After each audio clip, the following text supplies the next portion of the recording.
Bonjour et bienvenue dans votre émission Éco-Débat. La 4e édition du GITEX Africa se tient du 7 au 9 avril courant à Marrakech. L'occasion d'en parler longuement avec nos invités, mais surtout de revenir sur l'évolution du secteur des technologies et du numérique en Afrique. Cela dans un contexte de montée en puissance de l'influence des outils de l'intelligence artificielle. Au cours de cette émission, nous verrons les nouveautés dans ce domaine en Afrique et surtout de voir comment en faire un puissant moteur économique. Et pour en parler, j'ai le plaisir de recevoir Chakib Achour. Il est le représentant officiel du GITEX Africa Morocco, organisateur de cet événement. Bonjour à vous, Chakib Achour, et merci d'avoir accepté notre invitation.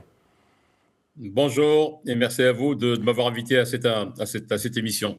Merci à vous. Je rappelle que vous nous parlez depuis Rabat. Depuis Casablanca, Nizar Chari est fondateur d'Epic Leaders, une association panafricaine qui accompagne les jeunes talents à travers des programmes de leadership, de formation et d'innovation sociale. Bienvenue à vous, Nizar Chari. Merci beaucoup pour l'invitation et surtout merci d'étudier ce genre de questions très importantes pour toute l'Afrique et surtout pour la jeunesse africaine. Surtout. Alors, depuis Beyrouth, Ferial El Moghrabi, elle est fondatrice et CEO de Nov IA, si je prononce bien, une plateforme IA pour le financement des ONG. Donc, depuis Beyrouth au Liban où elle nous parle, bienvenue à vous.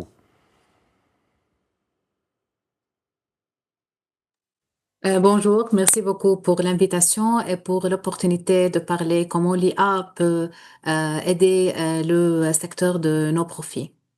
Et on commence donc par vous, Chakib Achour, depuis Rabat. Vous êtes organisateur de ce GITEX Africa. Alors, parlez-nous des nouveautés de l'édition de cette année. Les nouveautés, donc, nous avons l'intelligence artificielle au cœur de l'économie numérique africaine. Et donc, dans le premier chapiteau, pour ceux qui viennent régulièrement à GITEX Africa, donc nous avons 3 grands chapiteaux. Donc, le premier chapiteau, il n'y aura que 2 secteurs. Il y a l'intelligence artificielle et la cybersécurité, parce qu'on estime que les 2 secteurs sont liés. Et donc là, on ne peut pas développer l'intelligence artificielle sans développer une cybersécurité très importante et très forte. Donc, ça, c'est le changement, le premier changement. Le deuxième changement, on aura un grand espace pour le Digital Cities eGov. À côté de ça, ça va être les opérateurs télécoms, parce qu'aujourd'hui, la connectivité à l'échelle nationale, à l'échelle africaine, est un vrai sujet. La 5G arrive également. Et à côté de la zone qui est réservée pour les opérateurs télécoms, il y aura un espace dédié pour le Cloud Data Center, ce qui n'était pas le cas l'année dernière. Nous avons décidé de mettre en place un espace dédié pour le Cloud Data Center parce que c'est un vrai écosystème complet qu'on va mettre en place. Parce qu'aujourd'hui, en Afrique, il y a premièrement au Maroc le Morocco Digital 2030 qui est déjà en place et qui nécessite la mise en place d'une infrastructure importante, du centre de données pour héberger les données, donc avoir cette souveraineté sur les données, mais également c'est le cas africain, hein, donc plusieurs pays africains qui ont affiché leur feuille de route pour la transformation numérique au niveau de l'État. Donc, ça nécessite de mettre en place des centres de données et des clouds dans différents pays. Donc, ça, c'est je dirais, pour le terme générique. Mais après, on adresse également des secteurs verticaux. Et donc, cette année, donc, nous avons mis en place des secteurs verticaux qui sont propres au contexte marocain-africain. Donc, on commence par le secteur de la mobilité parce que c'est un vrai sujet. Aujourd'hui, comment on va gérer le transport dans le futur, dans les villes futures, donc les villes intelligentes, et donc également comment gérer la géolocalisation, la gestion des flottes, la gestion du trafic également. Et donc, ce qui est super dans cet espace, si vous voulez, dédié pour la mobilité, nous avons plusieurs constructeurs de voitures qui sont là, qui vont montrer la voiture électrique, la voiture hybride, la voiture connected car, la voiture intelligente, avec tout l'écosystème de la mobilité. À côté, on va adresser la partie banking finance secteur. Toutes les banques marocaines sont présentes, avec plusieurs sociétés également, dans le fintech, dans le digital wallet, dans le payments, bien sûr l'agritech. Ça promet donc cette 4e édition. Hein, vous avez en tout cas longuement détaillé ce qu'il va y avoir durant cette 4e édition. Alors justement, l'occasion de voir avec Nizar Chari depuis Casablanca, de voir quel est l'intérêt pour surtout les ONG africaines. Je rappelle que vous dirigez Epic Leaders, qui est une association panafricaine qui accompagne les jeunes talents à travers des programmes de leadership. Quel est pour vous l'intérêt d'un événement comme le GITEX? Il faut comprendre que le GITEX, quand même, c'est le plus grand rassemblement technologique de l'Afrique. GITEX, ce n'est pas juste le Maroc, mais c'est aussi 4 autres rendez-vous annuels un peu partout dans le monde. Mais pour nous, Africains, c'est très important de parler du GITEX parce que c'est comme je viens de le dire, c'est là où l'industrie de la technologie, mais aussi tous ceux qui sont intéressés à la technologie se rassemblent. Et surtout que cette année, on parle beaucoup de IA. Et c'est des sujets qui sont très, très importants pour la jeunesse, donc, et surtout les leaders de la jeunesse africaine. C'est là où ça nous intéresse. De toutes les manières, nous, comme organisation, on est toujours présents à GITEX, d'autant plus que cette année, on va aussi être aux alentours du GITEX pour un petit side event autour de l'IA au profit des non-profits avec Nova AI et notre ami Feriel Moghrabi qui nous parle de Beyrouth. Donc pour nous, c'est très très important ce rendez-vous et surtout comme nous on est basé au Maroc comme une organisation panafricaine, on voit que le Maroc est vraiment dans les starting blocks, dans la pole position de parler technologie, de parler IA dans l'Afrique. C'est pour cela que rencontrer tous les acteurs africains qui sont en général présents dans cet événement. Ça fait plaisir et surtout, ça nous permet de connecter avec ces gens-là et surtout de programmer des plans de développement et voir où vont les choses par rapport à cette accélération, si j'ose dire, de la technologie. Et c'est là où c'est très important de lier jeunesse d'un côté, technologie de notre côté, et le GITEX, c'est le lieu pour le faire. Alors, il a notamment, comme le disait tout à l'heure Shakib Achour, il sera question d'intelligence artificielle. Justement, là, je donne la parole à Feriel El Moghrabi pour nous parler justement de l'intérêt pour les acteurs de l'IA d'être présents au GITEX et surtout, quels sont les résultats attendus? Merci beaucoup pour la question. Il est très, très important de parler maintenant de l'IA, surtout pour le secteur non-profit, parce que le mode de financement est en pleine transformation. C'est très important d'être dans GITEX. C'est le grand salon technologique du continent. C'est un lieu où on peut... L'IA, maintenant, on veut comprendre que n'est pas au service seulement pour les secteurs niches. Juste encore pour les ONG, c'est très important d'avoir cette côté.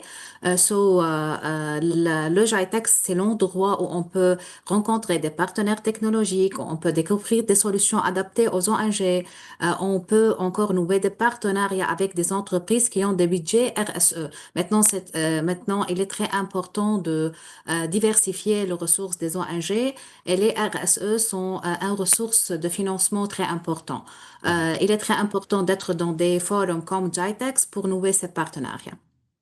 Donc, nouer des partenariats surtout. Alors, je pense qu'on a fait de façon générale avec vous trois la présentation de cette 4e édition. On a vu la thématique, on a vu de quoi il sera question. Je vous propose à présent de suivre ce sujet préparé par la rédaction pour aller un peu plus en profondeur sur la portée de cet événement qui se tient donc pour la 4e fois au Maroc, à Marrakech. Suivons ce sujet de Louise Courdan de la rédaction.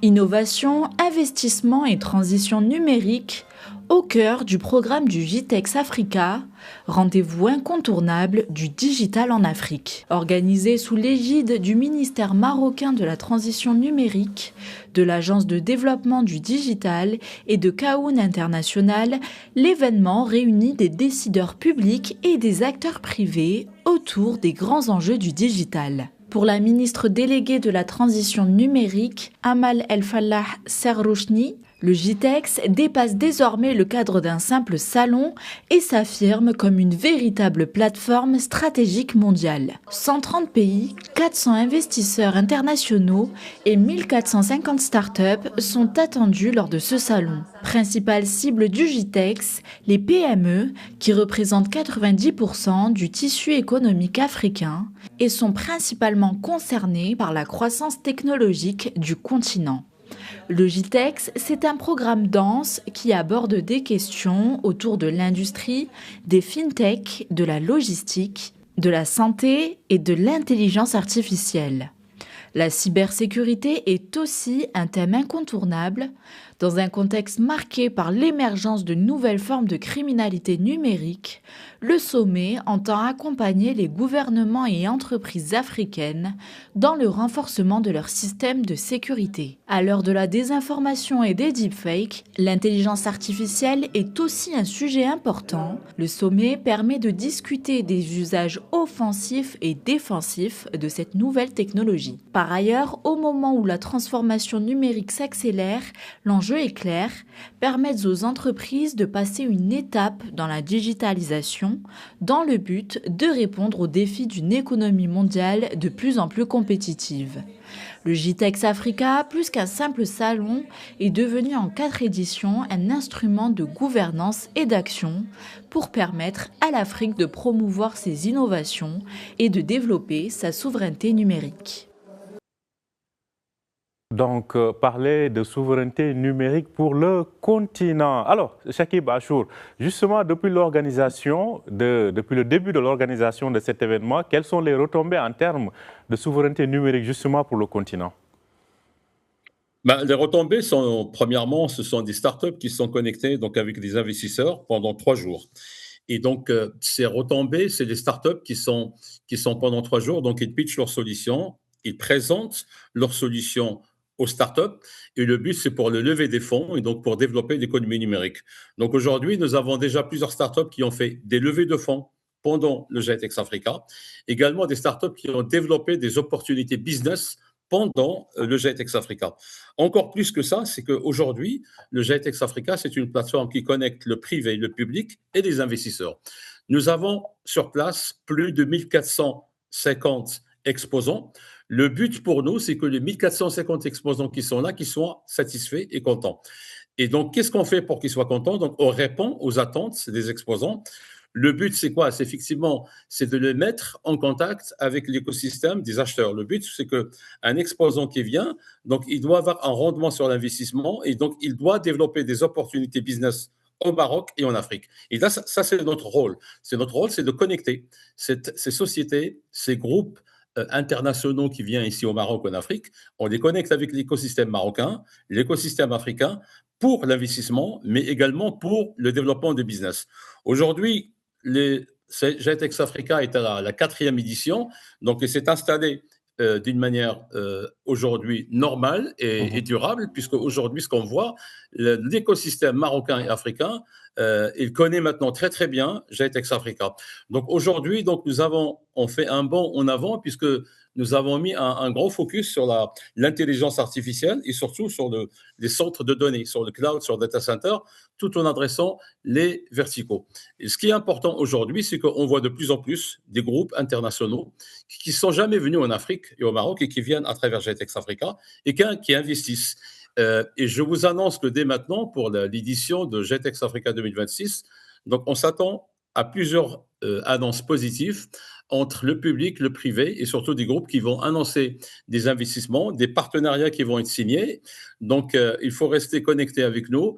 Et donc, je vous souhaite les bienvenus donc, le 7, 8, 9 avril à Marrakech, à GITEX Africa à Marrakech. Bien évidemment, nous y serons hein, comme chaque année. Alors, parlant maintenant des ONG avec Nizar Chari, quels sont les besoins en termes, ou plutôt en termes de formation des talents? Quels sont aujourd'hui les besoins de la jeunesse africaine dans ce domaine-là, notamment en termes dans le digital et l'intelligence artificielle? Moi, je pense qu'aujourd'hui, c'est une occasion, cette nouvelle évolution de l'IA, c'est une occasion de rattraper un peu le retard de l'Afrique par rapport à la technologie, parce que c'est un nouveau-né et surtout, ça permet de changer la donne. Aujourd'hui, les changements grâce à l'IA, avant, les changements se faisaient chaque 5 ans. Après, avec les réseaux sociaux, les changements se faisaient au début chaque 2 ans et après, avec les algorithmes, chaque 3 mois, avec les innovations. Maintenant, avec l'IA et surtout la compétition internationale entre la Chine, entre bien sûr les États-Unis, mais les autres acteurs mondiaux, aujourd'hui, on voit une activation chaque 2, 3 jours. Donc, je viens de rentrer de Washington dans un grand rassemblement de CIO et la plus grande c'est-à-dire la plus grande problématique, peut-être qu'on dit aux dirigeants et surtout à cette jeunesse, c'est cette accélération et surtout la capacité de l'humain, notre capacité à accepter ce changement et à s'adapter à ce changement. Et du coup, la formation continue et le long life learning et surtout le learning by doing, cet apprentissage par la réalisation et par les projets, ça devient de plus en plus important. Et ça, c'est ce qu'on voit déjà à GITEX. Et on voit énormément de jeunes qui visitent GITEX chaque année. L'année dernière, on a vu énormément des jeunes clubs de Epic Leaders qui sont venus à GITEX, que j'ai rencontrés sur place. Et on attend cette année aussi un grand nombre de ces jeunes qui vont venir pour découvrir ce qui se passe, mais aussi pour trouver des formations, pour trouver des stages et pour trouver aussi de l'emploi. Parce que la grande question pour tous ces jeunes-là, quel emploi on va avoir demain avec cette nouvelle technologie de l'IA qui, nous dit-on, va changer le secteur de l'emploi à jamais. Et du coup, c'est une des questions qu'on se pose donc dans Epic Leaders et c'est une des questions qu'on va se poser aussi à AI for Impact juste le 10, c'est-à-dire un jour après le GITEX avec Nova AI. Parce que aujourd'hui, nos besoins comme NGO, c'est le financement. Et le financement, ça dépend énormément des grands groupes qui seront à GITEX pour leur RSE, pour leur ESG. Mais nous, comme non-profit, on est ce qu'on est appelé aux États-Unis et un peu partout dans le monde des long-term profits parce qu'on travaille énormément sur le secteur de l'RSE et on essaie de transformer cette RSE en impact réel. Et de plus en plus, on a besoin de cet impact en Afrique et avec la jeunesse notamment. Alors, Ferial El Moghrabi, vous, en tant que fondatrice CEO de Nova AI, une donc plateforme, je rappelle, IA, qui est pour le financement des ONG, aujourd'hui, que visez-vous? C'est des ONG en Afrique ou bien des ONG hors du continent africain? L'Afrique a beaucoup d'organisations qui ont des impacts incroyables. On a des ONG, on a des entreprises sociales, on a des collectifs citoyens et ils font des travaux remarquables sur le terrain. Mais ils ont un problème. Ils ont, comme Nizar a dit, il y a vraiment un manque dans l'accès à financement. Leurs projets sont très bons, mais elles n'ont pas accès aux bons outils, aux bonnes informations. Novae, ce qu'il fait, c'est qu'il brise cette barrière. On a essayé de rendre l'IA accessible à ces acteurs. On multiplie leur capacité à mobiliser des ressources, à structurer des propositions et à prouver leur impact. Surtout que maintenant, le mode de financement est en pleine de transformation. Les grands bailleurs institutionnels, l'Union européenne, les agences onusiennes, elles digitalisent massivement leurs processus. Si on voit les appels au projet, ils sont devenus de plus en plus complexes. Les critères aussi sont devenus de plus en plus pointus. Et les ONG maintenant, si elles ne maîtrisent pas les outils numériques, ils ne savent pas comment utiliser les bases de données de financement et aussi ils ne savent pas comment produire des rapports d'impact structurés. Et il y a encore de l'autre côté des fonds, des nouveaux formes de fonds. Il y a des financements climatiques, il y a des obligations à impact social et il y a la philanthropie tech. Ce sont comme on peut dire, des opportunités énormes, mais elles exigent une sophistication pour les ONG. C'est exactement Novae, qu'est-ce qu'elle fait? Novae essaie une plateforme digitalisée de l'IA. On essaie de démocratiser l'accès à cette expertise grâce à l'IA. En tout cas, c'est à suivre. Justement, en parlant de cette démocratisation de l'IA, je vous propose d'aller suivre 2 exemples. On va commencer d'abord par celui du Sénégal. Est-ce que l'utilisation de l'IA est quelque chose de réel dans les habitudes des gens et dans les entreprises et dans l'économie? Écoutons donc ce point fait par notre correspondante sur place, Sirmi Boukaka. L'intelligence artificielle est une réalité socio-économique mondiale et locale. Au Sénégal, l'IA n'est pas un phénomène de mode, mais une technologie qui s'intègre durablement dans les habitudes. L'intelligence artificielle est présente au quotidien à travers les smartphones, les réseaux sociaux et les services financiers facilitant les transactions. Ou encore les claviers intelligents et assistants vocaux qui proposent des mots et corrigent les messages en temps réel. Beaucoup de créateurs de contenu utilisent justement l'IA pour gagner en rapidité et en efficacité. Des applications comme ChatGPT, Gemini et bien d'autres sont également utilisées par les Sénégalais dans l'accomplissement de tâches au travail, à l'université, pour la recherche, entre autres. L'intelligence artificielle s'impose au Sénégal dans des secteurs clés tels que les services financiers, la santé, les médias et bien d'autres. Dans les médias, certains utilisent l'IA pour la vérification des informations, l'analyse de l'audience et d'autres tâches, ce qui permet une production plus rapide et mieux ciblée. On ne s'arrête pas là. Le gouvernement sénégalais a mis en place récemment la plateforme e-Sénégal. Elle facilite l'accès aux démarches administratives et la gestion des données des citoyens. Dans le domaine de la santé, l'intelligence artificielle permet un meilleur suivi des patients et soutient le diagnostic grâce à l'analyse des données médicales. Mais il faut noter que beaucoup se posent des questions sur la dépendance des humains à l'intelligence artificielle. Aussi, quels défis l'IA pose-t-elle dans les médias, la santé et l'éducation? Peut-elle réellement favoriser un changement socio-économique? Remplacera-t-elle l'homme? Faudra-t-il s'adapter intelligemment? Ce sont là les questions que l'on se pose. Sirmi Boukaka pour Média TV, Dakar, Sénégal. L'intelligence artificielle, une réalité donc socio-économique. Alors, Chakib Achour, parlez-nous justement, vous avez tout à l'heure parlé de ces trois pôles qui constituent un peu, qui forment le GITEX. Comment voyez-vous émerger justement l'intelligence artificielle dans la participation, mais aussi les solutions proposées durant le GITEX? Aujourd'hui, premièrement, donc, au sein de GITEX Africa, il n'y a pas que trois pôles, il y a beaucoup plus que ça. Donc, il y a les pôles qui constituent donc, le digital, on parle de l'intelligence artificielle, on parle de cybersécurité, on parle de eGov Digital Cities, l'infrastructure télécom avec les cloud data centers, mais il y a aussi les verticaux. Alors, maintenant, pour rentrer dans le vif du sujet, donc, au niveau de l'intelligence artificielle, donc, il y a une grande zone qui rassemble beaucoup de startups. Dans ces startups-là, il y a des startups marocaines, africaines et d'autres pays également.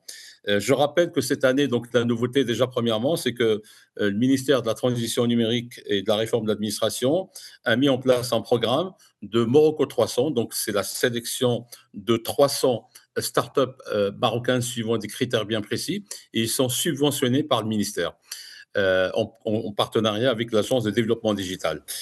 Et ce qui est important, c'est qu'on encadre ces startups pour qu'ils puissent pitcher leurs solutions et lever des fonds face à des investisseurs. Et quand on regarde, par exemple, les startups qui ont été sélectionnées par rapport à ce qu'ils proposent, mais également des startups qui viennent de... Là, je vois le reportage, l'excellent reportage sur le Sénégal. D'ailleurs, le Sénégal sera en force à GITEX Africa. Je crois que le Sénégal sera représenté par un pavillon avec au moins 30 ou 40 sociétés. La Tunisie également, beaucoup de pays africains.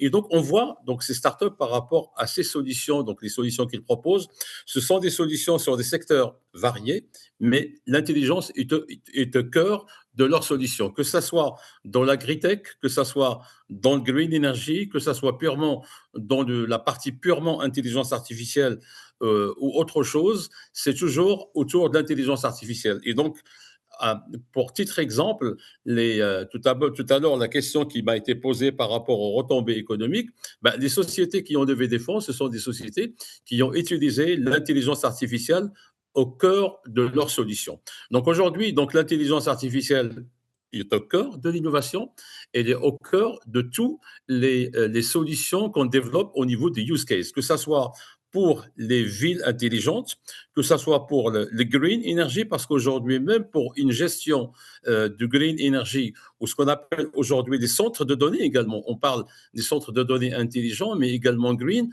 on met des solutions en place d'intelligence artificielle pour gérer au mieux l'efficacité énergétique. Donc, la partie... Est-ce que vous m'entendez? Oui, oui, bien Ok, évidemment. c'est bon. Donc, si vous voulez, l'intelligence artificielle est au cœur de tous ces secteurs-là, mais c'est surtout, donc, ce qui est important, c'est surtout ce programme de start-up qui ont là pour développer donc l'économie numérique et également la compétition Supernova qu'on fait dérouler pendant le GITEX Africa pour primer les 3 meilleures startups. Et donc, cette compétition Supernova, donc, il est suivi par plusieurs médias au niveau international et donc plusieurs sociétés qui sont primées ou qui participent à cette compétition Supernova. Rapidement après, ils sont contactés par des investisseurs et donc ils arrivent à lever des fonds. Donc aujourd'hui, la machine GITEX Africa, donc elle est bien rodée. Donc on a de plus en plus des startups qui développent des solutions de l'intelligence artificielle. Mais ce qui est important, c'est cette jeunesse aujourd'hui. Ça devient normal qu'ils parlent, c'est la jeunesse, ça devient normal qu'ils nous parlent de l'entrepreneuriat, de monter des startups. Donc on avait du mal. Par exemple, le cas du Maroc, quand on a démarré GITEX Africa, on était dans le programme Morocco 100. Là, on est sur 200, là, on est sur 300. Et donc, la machine est en marche. Donc, au niveau Afrique, donc, il y aura aussi, donc, pour GITEX Africa, il y aura des startups qui venant de Nigeria qui sont champions sur les fintech. Au niveau de fintech, on utilise beaucoup des modèles mathématiques, des algorithmes qui s'inspirent de l'intelligence artificielle. Donc, il y aura donc des startups africains qui seront connectés avec d'autres startups venant du monde entier pour échanger au niveau de l'innovation, mais surtout, ils seront en concurrence face à des investisseurs pour lever des fonds. En tout cas, ça promet et c'est à suivre. Alors, Nizar Chari, parlons des besoins de cette jeunesse africaine pour prendre le train de l'intelligence artificielle. Parce qu'aujourd'hui, quand on voit le développement des data centers à travers le monde, on a l'impression que les pays africains sont en train d'être distancés par d'autres parties du monde. Pour ce qui est de la jeunesse, est-ce que c'est un besoin de financement, un besoin, disons, de créer des hubs qui les rassemblent? Quel est justement le besoin pour la jeunesse africaine afin d'éclore dans ce domaine-là? Moi, je pense que déjà, la jeunesse africaine, elle est en train de dépasser les pays, les gouvernements, les instances, les ONG, parce qu'ils sont déjà digital native, ils sont nés dans ce monde digital, ils sont peut-être aussi AI native, ils sont nés dans ce monde de IA, donc ils sont en train de changer l'utilisation et c'est à nous de nous adapter. Et d'ailleurs, l'occasion de GITEX, c'est une occasion pour voir comment cette jeunesse s'adapte énormément à ces nouveautés. Moi, je trouve qu'il y a un grand besoin d'éducation numérique et plein de startups dans les EdTech sont en train de créer ces LMS, sont en train de créer ces nouvelles plateformes qui aident cette jeunesse à changer leur manière de prendre l'information, d'analyser cette information et surtout d'utiliser cette information. On parle énormément de FinTech. Et moi, je trouve que tout ce qui est wallet digital, tout ce qui est manière différente d'utiliser la crypto, tous ces noms autour des nouvelles monnaies sont très, très utilisés et c'est très, très important pour la jeunesse. Et d'ailleurs, aujourd'hui, cette jeunesse, elle est beaucoup plus adaptée que nous à utiliser les cryptos, à trouver le concept magnifique qu'il parle il parle dans nos clubs de easy money, comment créer de la monnaie facilement. C'est grâce à des freelances internationales, grâce à l'utilisation de l'IA pour créer des outils, grâce à l'automatisation des IA. Aujourd'hui, on parle énormément de la création d'argent à travers l'automatisation et surtout, on nous promet la création d'un plus grand nombre de millionnaires et pourquoi pas billionnaires dans l'Afrique d'aujourd'hui grâce à l'IA. Et bien sûr, on parle de l'infrastructure. L'infrastructure, elle est importante, mais elle est en train de changer. Je pense que GITEX Africa, c'est un grand aussi moment de démontrer comment le Maroc essentiellement, mais toute l'Afrique, puisque aujourd'hui l'Afrique devient de plus en plus intéressante, surtout quand on voit qu'il y a des problèmes géopolitiques ou de guerre un peu partout dans le monde qui menacent, si on ose dire, les infrastructures technologiques, surtout ces fameux data centers, surtout ces fameux donc AI Center. Donc, du coup, je pense qu'il y a une réflexion mondiale et la jeunesse, elle est au cœur de cette réflexion mondiale. Et c'est tous ces think tanks qu'on a à l'intérieur de Epic Leader, que ce soit au Maroc, en Tunisie, au Mali, au Guinée. Donc, on est en train de réfléchir à haute voix et faire participer tout le monde à ces réflexions pour trouver des solutions et surtout pour imaginer le futur qui n'est pas facile parce que les choses sont incertaines généralement grâce à la technologie, aux fautes à la technologie, mais il faut s'adapter. Il faut donc s'adapter. Alors, pour Ferial El Moghrabi, en parlant des ONG, là aussi, quels sont les besoins qui sont exprimés aujourd'hui et y a-t-il vraiment un intérêt des ONG dans ce domaine-là? Il faut pas être peur de IA. Maintenant, aujourd'hui, et si on est peur de la technologie, on peut pas travailler. L'IA, il ne faut pas nous remplacer, mais il peut amplifier notre impact.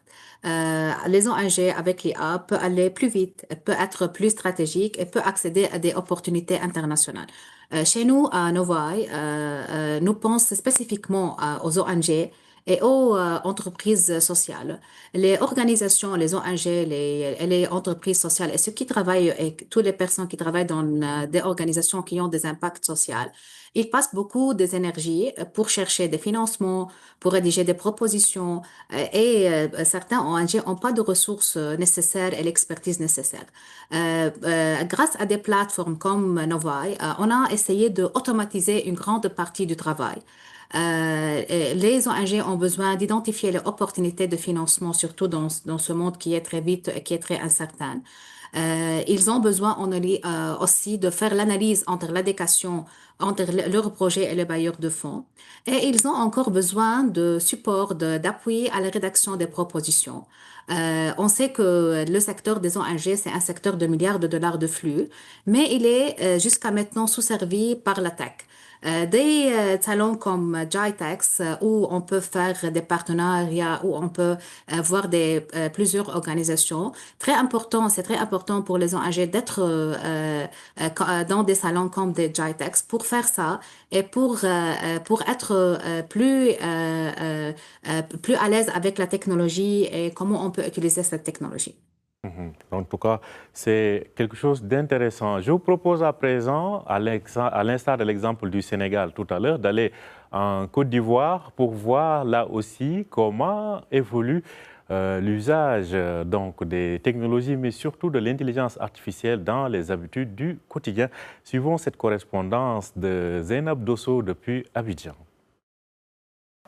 Ici, en Côte d'Ivoire, l'intelligence artificielle ou encore l'IA s'impose progressivement comme un nouvel enjeu de société, longtemps perçue comme une technologie savante et lointaine.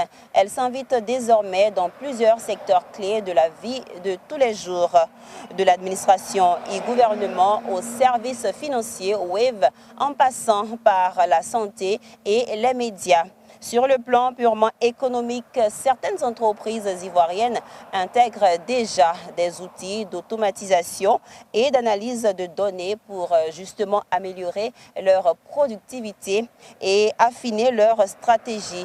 Dans le secteur public, les premières initiatives de digitalisation ont ouvert un champ plus large de l'intelligence artificielle, mais son déploiement reste toutefois limité. Mais au-delà de l'économie, l'impact de l'intelligence artificielle est aussi social et culturel. L'accès inégal aux technologies, les enjeux de la formation et la crainte d'une transformation du marché du travail posent de nombreuses questions. L'intelligence artificielle peut-elle créer autant d'opportunités qu'elle n'en détruit? Sur le plan politique, enfin, le sujet commence à émerger dans les débats entre volonté d'innovation et nécessité de régulation. Encadrer l'usage de ces technologies devient crucial pour éviter les dérives et garantir bien sûr le développement inclusif. Alors, l'intelligence artificielle est-elle une réalité ici en Côte d'Ivoire ou reste-t-elle encore à ses prémices?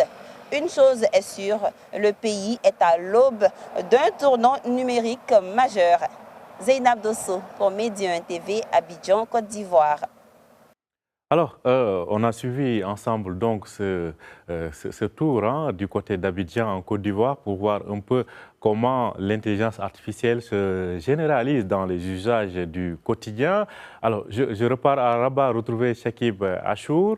Cela dit, on a vu globalement ce à quoi faut-il s'attendre durant ce GITEX, mais en termes de partenariat, disons concret, qu'est-ce qui est prévu durant ce GITEX? Ce qui est prévu, premièrement, c'est l'effervescence pendant 3 jours des startups qui sont là. Beaucoup d'énergie à Marrakech. Donc, les startups qui seront là pour présenter leurs solutions auprès donc des investisseurs pour les levées des fonds, participer à la compétition Supernova, mais pas que ça. Mais également, ces startups sont là pour chercher des opportunités business. Donc, moi, j'ai rencontré plusieurs startups qui ont participé à l'édition 2023-2024 et qui n'ont pas levé des fonds, mais ils me disent, mais rendez-vous compte, c'est magnifique parce qu'avec GITEX, j'ai trouvé un client en Italie, j'ai trouvé un client saoudien, et donc là, ça fait 30-40% de mon chiffre d'affaires. Donc, ce sont des opportunités réelles de développement de business, des opportunités réelles de développement de l'innovation, des opportunités réelles de développer l'économie numérique à l'échelle africaine. L'autre point qui est très important, c'est aussi les grands groupes qui vont être présents pour lancer des annonces d'investissement. Et donc, il y aura beaucoup de MOU donc, qui vont être signés entre gouvernement, privé, gouvernement. Donc, ce sont des partenariats de collaboration, mais également d'investissement. À l'instar, par exemple, de ce qu'a fait Oracle, ce qu'a fait donc, il y a 2-3 ans, qui ont lancé le premier centre de recherche et développement africain au Maroc. Et donc, rendez-vous compte, donc de 2 ans, 3 ans, nous aurons des produits Oracle qui sont développés au Maroc par des talents africains. Donc, GITEX, c'est ça. GITEX, c'est une plateforme pour catalyser donc le développement économique, l'innovation et montrer donc aux investisseurs que l'Afrique est une terre d'opportunités, est une terre d'investissement. Aujourd'hui, l'Afrique, s'il y a des talents, donc on développe les talents, donc il y a de plus en plus des talents jeunes, mais il ne faut pas oublier aussi qu'il y a aussi des défis. Aujourd'hui, quand on regarde au sens large, moins de 2% des données au niveau mondial sont stockées en Afrique. C'est dire le marché qui existe encore en Afrique pour le développement de centres de données. Mais également, plus de 75% d'Africains, ils n'ont pas accès à la connectivité. Donc, GITEX Africa, c'est aussi ça. Donc, c'est pour ça qu'on met en avant aujourd'hui de plus en plus l'infrastructure, les opérateurs télécoms, les centres de données, le cloud, parce qu'aujourd'hui, ce sont des sujets qui dépassent, si vous voulez, les entreprises privées, mais aussi des sujets étatiques. Parce que mettre en place une connectivité nationale, mettre en place un centre de données, c'est un sujet qui devient étatique parce que c'est le cœur de l'innovation, c'est le cœur des développements de l'économie numérique, et c'est ça qui va permettre effectivement ce développement des startups. Aujourd'hui, ce qu'on voit, en tout cas, par rapport au développement des startups, donc il y a cette innovation qui est là, mais également et des multisectorielles. Donc, tout à l'heure, Nizar, il a parlé de l'EduTech. L'EduTech, effectivement, nous aurons une zone qui va être réservée pour Smart Education, l'éducation du futur, EduTech, ce qu'on appelle le flex, le futur de l'éducation et le futur de travail. Donc, il y aura ça. Donc, il y aura aussi l'agriculture, parce que l'agritech, c'est un vrai sujet africain où, justement, l'Afrique doit exceller. Donc, s'il y a des sujets sur lesquels l'Afrique et la jeunesse doivent exceller en termes des cas d'usage au niveau de l'intelligence artificielle, c'est l'agriculture, c'est l'énergie, c'est l'EduTech, mais également le FinTech. Aujourd'hui, on sait très très bien aujourd'hui, les champions de FinTech, on va les trouver, Nigeria, l'Égypte, il y a aussi le Sénégal qui se développe, il y a le Côte d'Ivoire que vous venez de le montrer, le Maroc également, la Tunisie également. Donc la dynamique, elle est en marche. Et GITEX, c'est une plateforme qui permet de catalyser et donc rassembler tout ce monde pendant 3 jours à Marrakech. Et Marrakech, pendant 3 jours, elle sera considérée comme la capitale de l'innovation, avec une fenêtre qui est ouverte à partir de Marrakech vers le monde de l'innovation pour l'Afrique. Mhm.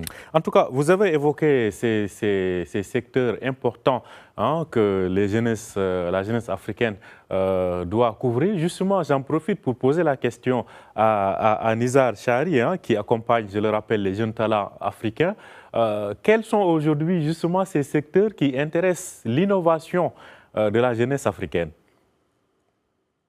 Alors, elles sont multiples, comme on l'a dit plusieurs fois. Et d'ailleurs, je salue ici Shakib, parce que vraiment, là, avec sa présence et son look, il nous donne aujourd'hui il devient l'ambassadeur, si j'ose dire, de la technologie pour la jeunesse, avec des lunettes connectées, par exemple, avec les métadonnées, avec son CA de PINS, qui est Shakib Achour. Donc, vraiment, il est au cœur de la manière de faire de la jeunesse, de la technologie. Et ça, c'est vraiment à mettre en évidence. Je vais aussi être un peu porte-parole de user experience de Jitex parce que comme j'ai assisté, je pense que c'est vraiment un milieu très très propice pour faire des partenariats. L'année dernière, Epic Leaders, nous-mêmes, on a signé un partenariat stratégique avec Concentrix, cette année avec Novae. Donc vraiment, c'est un lieu de partenariat, mais je dis qu'il y a Jitex et il y a tout ce qui se passe autour de Jitex.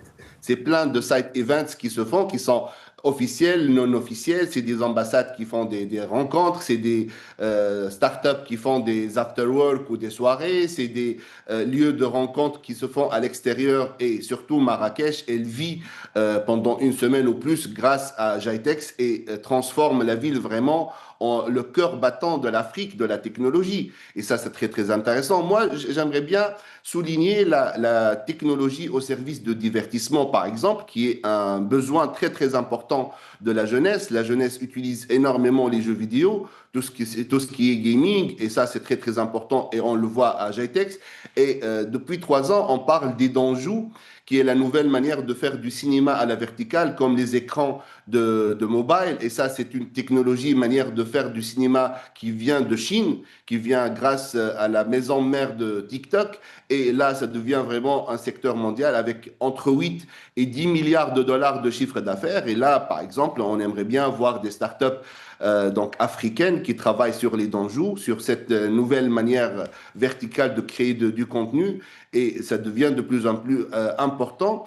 Là, on parle énormément donc de HR Tech, ça, la technologie au service donc du travail, au service de l'emploi, avec LinkedIn, avec Intech, avec d'autres donc freelance plateformes qui arrivent, qui sont très très importants. Aujourd'hui, les jeunes, ils sont de plus en plus vraiment très très intéressés par le freelancing, et donc tout ça on le trouve et on le découvre grâce à Jitex chaque année.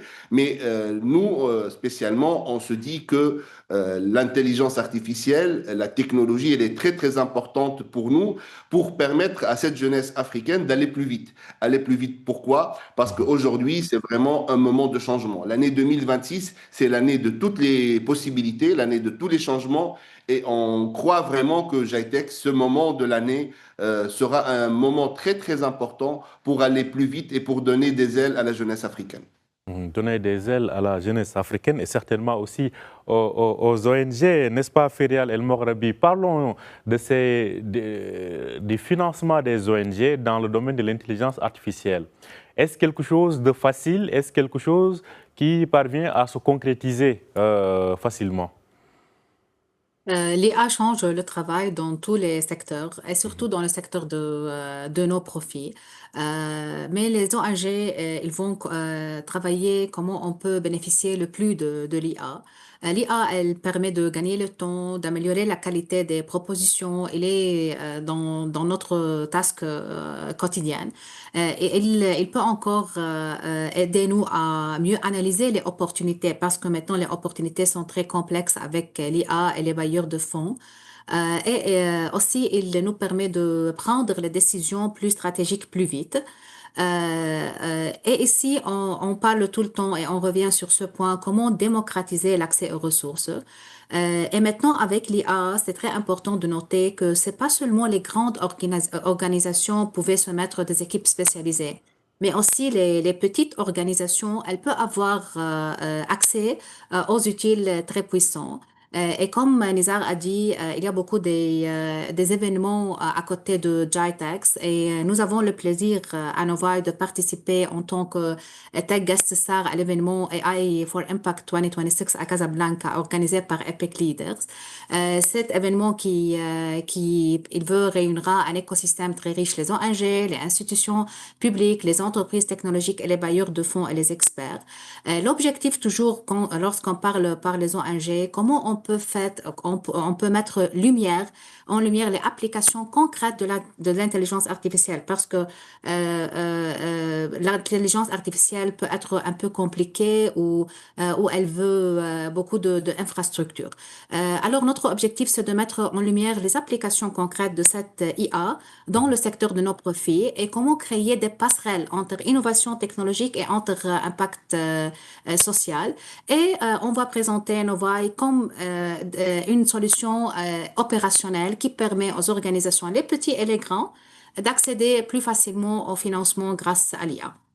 Accéder donc plus facilement. Alors, je pense qu'il nous reste quelques petites minutes. J'en profite pour donner à chacun la parole avant de terminer cette émission. Et je repars à Rabat retrouver Chakib Achour par rapport donc à cette édition, 4e édition donc du GITEX Africa. Alors, au cours de ces différentes éditions, Chakib Achour, quelles leçons avez-vous à retenir par rapport à cet événement du GITEX en Afrique? La première leçon, c'est que l'Afrique est un vivier de talents. Et on a parlé tout à l'heure donc de l'Afrique, de la situation de l'Afrique au niveau de l'économie numérique. Et en fait, quand on regarde aujourd'hui dans le schéma global au niveau mondial, la souveraineté donc au niveau de l'intelligence artificielle, elle est détenue par les États-Unis et la Chine.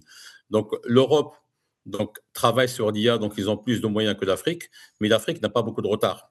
Donc en fin de compte, nous sommes sur presque les mêmes pieds d'égalité que les pays européens, parce qu'ils n'ont pas la souveraineté non plus. Par contre, de quoi on a besoin? On a besoin de développer des talents et on a besoin de développer un peu d'infrastructure quand même, parce que c'est important. La moindre chose pour l'intelligence artificielle, c'est la connectivité, accéder à la donnée pour extraire ce que nous souhaitons extraire de cette donnée.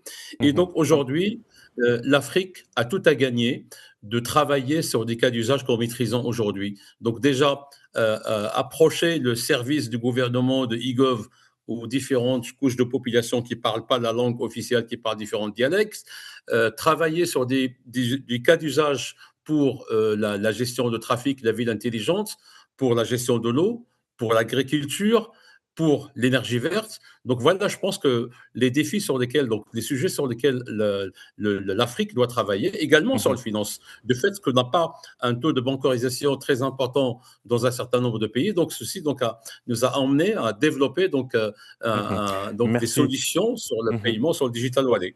En tout cas, il y a beaucoup de fronts. Alors, dernier mot pour Nizar Chari par rapport à la jeunesse africaine, en 1 minute s'il vous plaît. Moi, j'essaie de rejoindre Chakib pour dire qu'on n'est pas en retard et on va travailler ensemble pour aller plus vite. Et je donne rendez-vous à mon ami Ferial Maghrabi le 10 avril à Casa pour cet événement et AI for Impact pour les NGO, pour le financement grâce à l'AI. Et ça sera honoris, donc CFC. Donc, vous êtes tous les bienvenus. En tout cas, c'est bien noté. Alors, le dernier mot à Ferial El Maghrabi par rapport aux ONG, cet événement, l'IA, assez rapidement.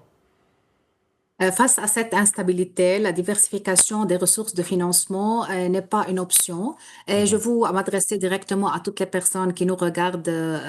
Si vous êtes au Maroc, venez nous rencontrer en personne à GITEX Africa. Merci beaucoup. En tout cas, c'est bien noté. Merci à vous trois d'avoir accepté notre invitation. Chakib Achour, qui est le représentant officiel du GITEX Africa au Maroc. Merci d'avoir accepté notre invitation. Merci également à Nizar Chari, qui dirige EPIC, le fondateur d'EPIC Leaders, une association panafricaine qui accompagne les jeunes talents à travers des programmes de leadership, de formation et d'innovation. Merci également à Ferial El Maghrabi, fondatrice et CEO de Novaï, une plateforme IA pour le financement des ONG. Merci à vous trois d'avoir accepté notre invitation. Merci à vous aussi de nous avoir suivis. Bonne suite de programme sur Medi 1 TV.